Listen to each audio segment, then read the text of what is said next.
1860년 강원도 삼척의 어느 깊은 산골 마을에서 기이한 일이 벌어졌습니다. 해발 800척이 넘는 험준한 산맥에 둘러싸인 이 마을은 평소에는 새소리와 바람소리만이 가득한 정적의 공간이었습니다. 그런데 정골을 간넘긴 시각, 마을 어귀에서 나지막하면서도 일정한 리듬을 가진 방울소리가 들려오기 시작했습니다. 그 소리는 산바람을 타고 마을 중심부까지 흘러 들어갔고 평온하던 마을은 순식간에 술렁이기 시작했습니다. 밭을 갈던 농부들이 쟁기를 멈추고 고개를 들었으며 시냇기에서 빨래하던 안악들은 젖은 손을 옷바람에 닦으며 마을 입구를 주시했습니다. 아이들은 누가 먼저랄 것도 없이 소리가 나는 곳을 향해 전력으로 뛰기 시작했습니다. 대체 무슨 일이 벌어지고 있는 것일까요? 마을 사람들의 시선이 닿은 곳에는 거대한 짐을 등에 진 한 남자가 느릿하지만 힘찬 발걸음으로 다가오고 있었습니다. 마을 어귀에 나타난 남자의 차림새는 기이하기 그지없었습니다. 그의 등에는 자신의 몸집보다 훨씬 큰 광목천으로 겹겹이 쌓인 거대한 보찜이 얹혀져 있었습니다. 남자는 한 걸음을 뗄 때마다 거친 숨을 내뱉었지만 눈빛만은 험한 산길을 헤치고 온 사람답지 않게 형형하게 빛나고 있었습니다.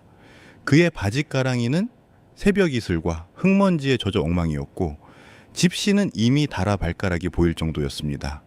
하지만 남자는 마을 사람들을 보자마자 마른 세수를 한번 하더니 환한 미소를 지어 보였습니다. 사람들은 약속이라도 한 듯 마을 광장으로 모여들었습니다. 가장 먼저 달려온 아이들은 남자의 주위를 뱅글뱅글 돌며 환호성을 질렀습니다. 드디어 오셨다. 이번에는 정말 오래 걸리셨어요. 아이들의 외침에 남자는 껄껄 웃으며 등에 지고 있던 나무 지팡이, 즉 목발을 땅에 단단히 박아 고정했습니다. 그는 조심스럽게 어깨를 짓누르던 무거운 가죽끈을 풀었습니다. 짐을 내려놓는 순간 남자의 입에서는 억눌렸던 신음이 터져 나왔습니다. 아이고, 이번 고개는 유난히도 험하더군요. 청곡산을 넘는데 호랑이라도 마주칠까봐 얼마나 가슴을 졸였는지 모릅니다. 남자는 땀을 닦으며 주위를 둘러보았습니다.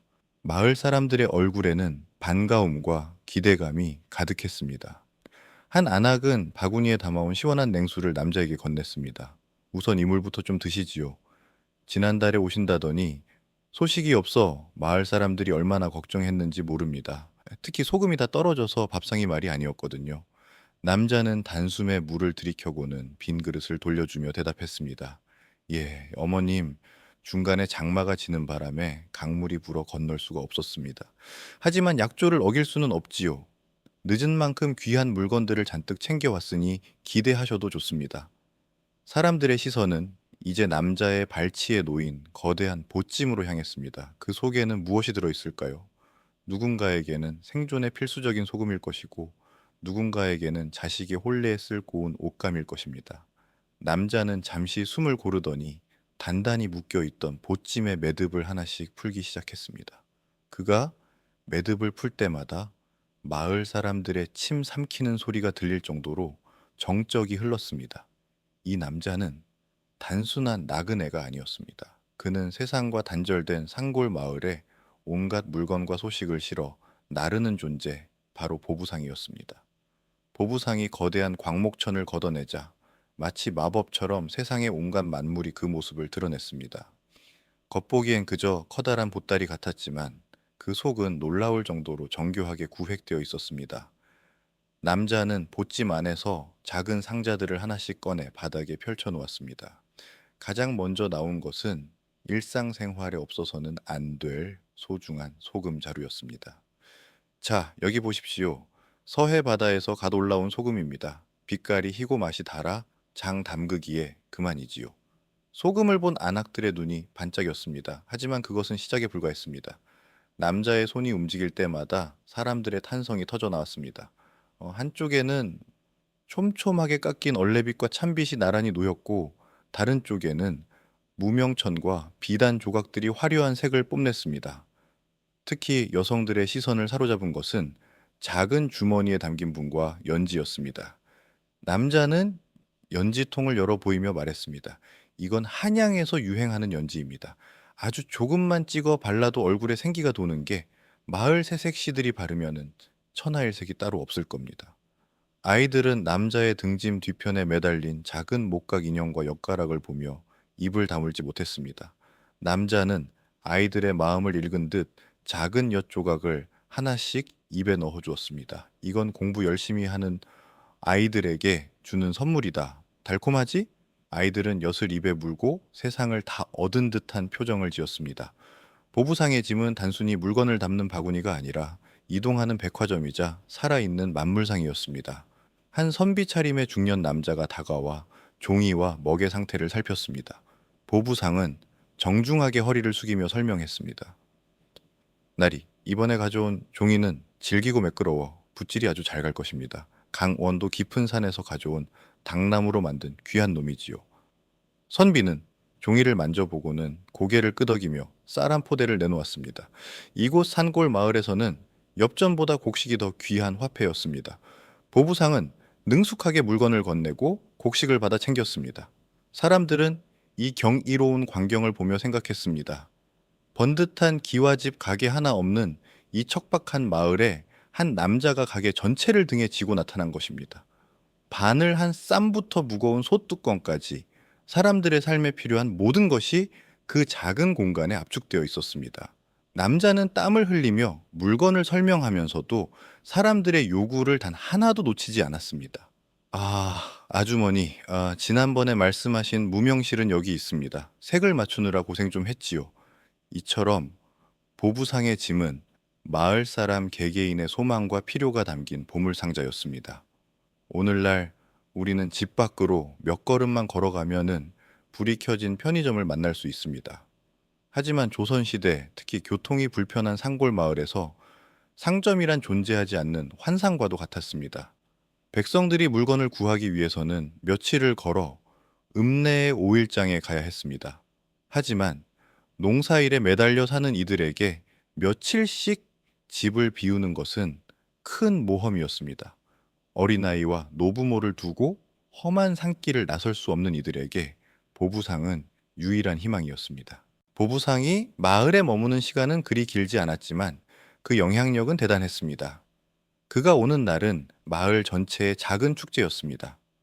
평소 왕래가 없던 이웃들도 보부상 주위에 모여 물건을 구경하며 담소를 나누었습니다. 남자는 사람들의 이런 기대를 잘 알고 있었습니다. 제가 이 짐을 지고 300리 길을 걷는 이유는 단 하나입니다. 여러분의 밥상에 소금이 오르고 여러분의 아이들이 새 옷을 입는 것을 보는 낙이지요.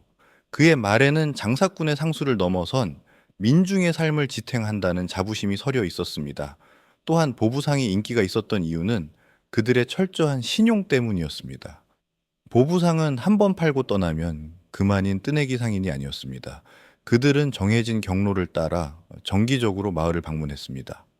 만약 이번에 판 물건에 문제가 있다면 다음 방문 때 반드시 책임을 졌습니다. 지난번에 사간 낫이 금방 이가 빠졌다고요? 아이고 죄송합니다. 여기 새로 가져온 강철 낫으로 바꿔드릴 테니 써보십시오.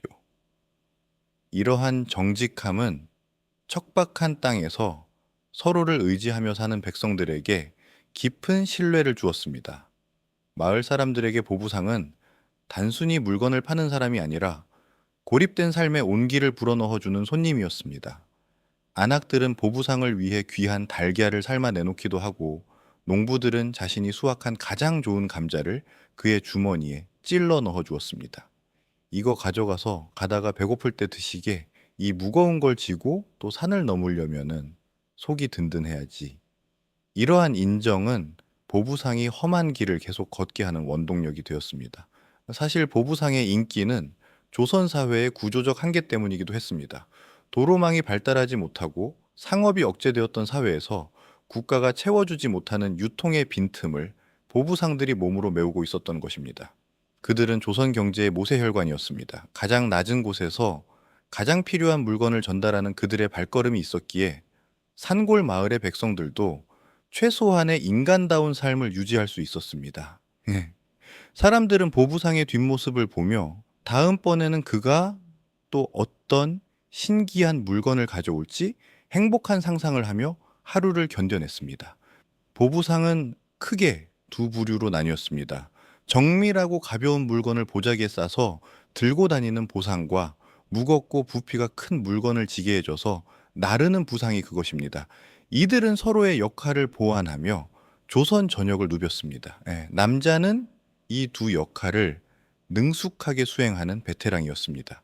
그의 짐은 단순한 보따리가 아니라 체계적으로 설계된 이동식 진열대와 같았습니다. 그의 등짐 속에는 소금, 미역, 어물과 같은 식재료부터 솥, 낫, 호미 같은 철물, 그리고 종이, 붓, 먹 같은 문구류까지 없는 것이 없었습니다. 심지어 혼례나 제사에 쓰이는 귀한 향과 촉까지 갖추고 있었습니다. 마을 사람이 혹시 이런 것도 있소? 하고 물으면 남자는 잠시 생각하다가 보찜의 가장 깊은 곳에서 주문한 물건을 끄집어내곤 했습니다. 그럼요, 예, 이 박선달이 못 구하는 건 없습니다. 지난번에 특별히 부탁하신 약재에도 여기 챙겨왔습니다. 이러한 다양성 때문에 보부상은 조선판 이동식 편의점이라 불리기에 손색이 없었습니다.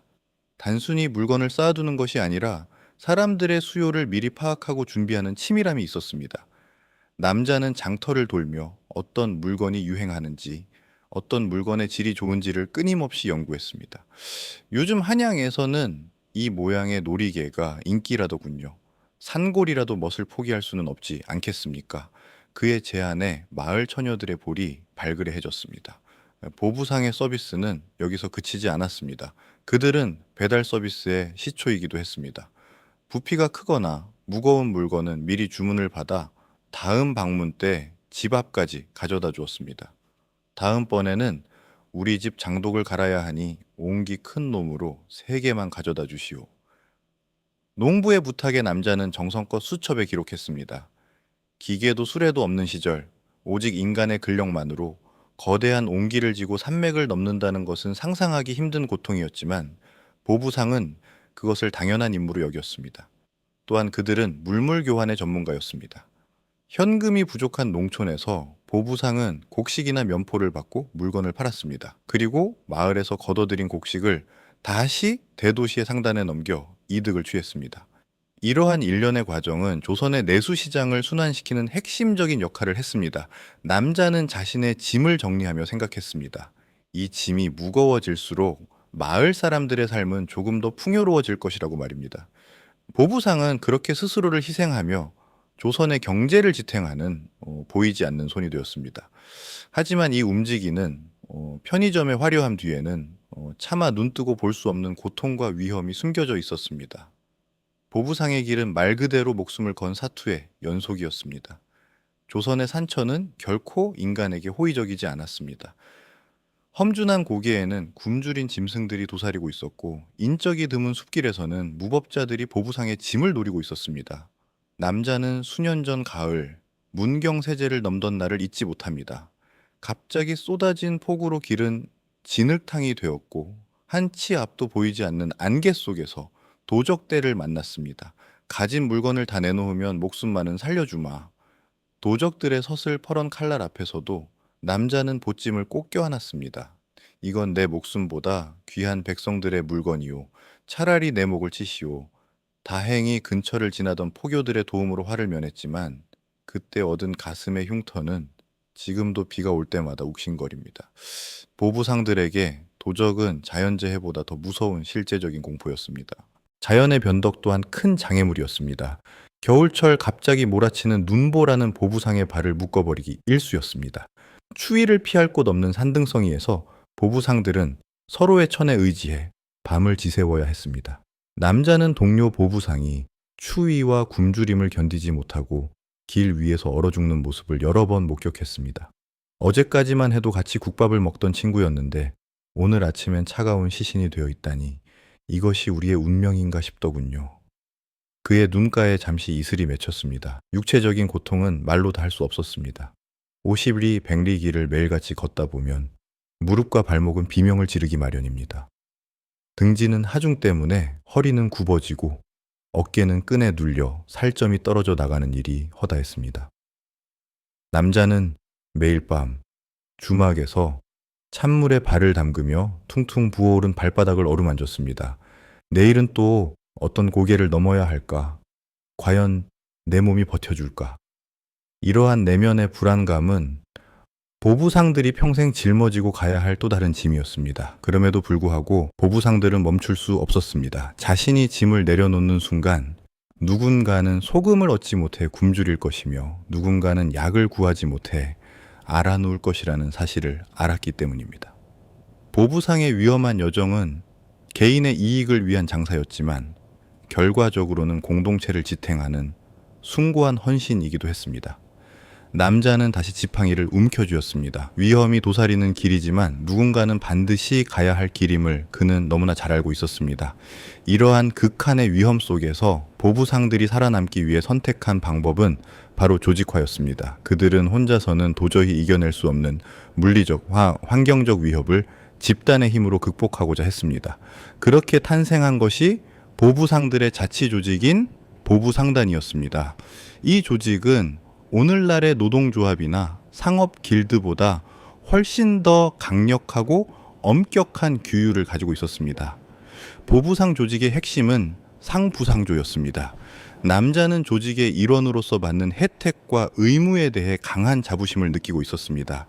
우리는 길 위에서 만난 형제들입니다. 한 명이 병들면 다른 동료들이 짐을 나누어지고 한 명이 도적에게 당하면 조직 전체가 나서서 끝까지 응징합니다. 실제로 보부상 조직은 단원 한 명이 억울한 일을 당하면 전국적인 연락망을 가동하여 관계 고발하거나 공동 대응을 했습니다.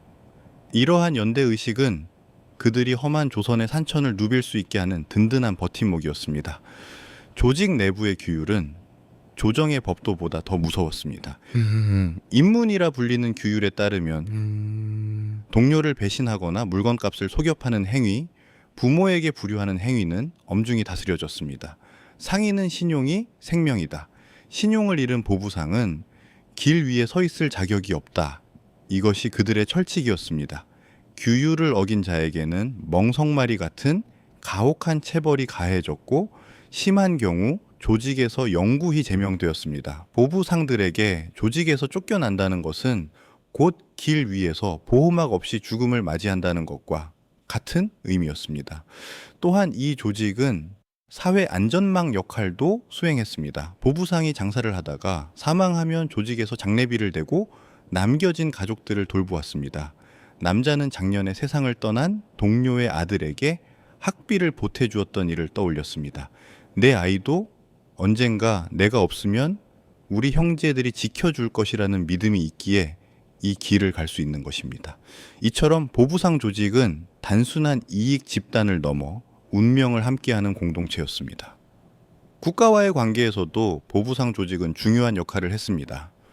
조정에서는 보부상들의 뛰어난 기동력과 조직력을 인정하여 그들에게 독점 판매권이나 통행의 편의를 제공하는 대신 전시에는 군수물자 수송이나 첩보 활동을 맡기기도 했습니다. 남자는 품속에 간직한 보부상 신분증인 채표를 보며 미소 지었습니다. 비록 사회적으로는 천한 대우를 받는 상인이었지만 조직 안에서 그들은 당당한 조선의 역군이었습니다. 그들의 강력한 결속력은 척박한 현실을 견뎌내고 조선의 상업 문화를 꽃피운 위대한 힘이었습니다. 보부상은 물건만 파는 상인이 아니었습니다. 그들은 조선에서 가장 빠르고 정확한 정보를 나르는 걸어 다니는 뉴스였습니다. 전기가 없고 파발이 귀하던 시절, 보부상은 전국 구석구석을 연결하는 살아있는 신경망이었습니다. 남자가 입을 열면 마을 사람들은 숨을 죽이고 그의 말에 귀를 기울였습니다. 한양에서는 지금 서양 배들이 출몰해 난리가 났다고 합니다. 조정에서도 대책을 세우느라 밤낮으로 회의를 한다더군요. 그의 정보는 정치적인 소식에만 국한되지 않았습니다. 어느 지역에 풍년이 들었는지, 어느 고을의 관리가 탐욕스러운지, 요즘 대도시에서 유행하는 노래는 무엇인지까지 그의 입을 통해 전달되었습니다. 농부들은 보부상의 말을 듣고 올해 농사 작물을 결정하기도 했고, 선비들은 세상 돌아가는 형편을 가늠했습니다. 남자는 자신이 전하는 말 한마디가 백성들의 삶에 큰 영향을 끼칠 수 있다는 사실을 잘 알기에 항상 신중하게 소식을 골라 전했습니다. 확인되지 않은 소문은 입 밖으로 내지 않는 것이 보부상의 도리입니다. 양반들이 한양의 궁궐이나 자신의 서재 안에서 세상을 논할 때 보부상들은 조선의 산천을 온몸으로 껴안으며 세상을 보았습니다. 그들은 높은 고갯마루에서 내려다보는 절경부터 길게 핀 이른 모를 들꽃의 향기까지 조선의 모든 것을 기억하는 사람들이었습니다. 남자는 가끔 길가 바위에 앉아 자신이 지나온 길을 되돌아보곤 했습니다.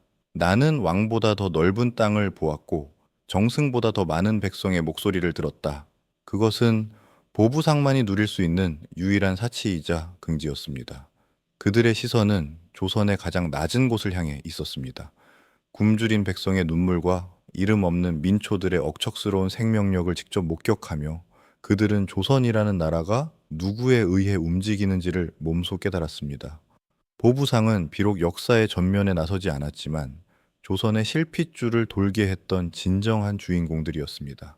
남자는 다시 무거운 짐을 추슬러 어깨에 맸습니다. 그가 지고 가는 것은 단순한 상품이 아니라 조선이라는 나라의 삶 그 자체였습니다.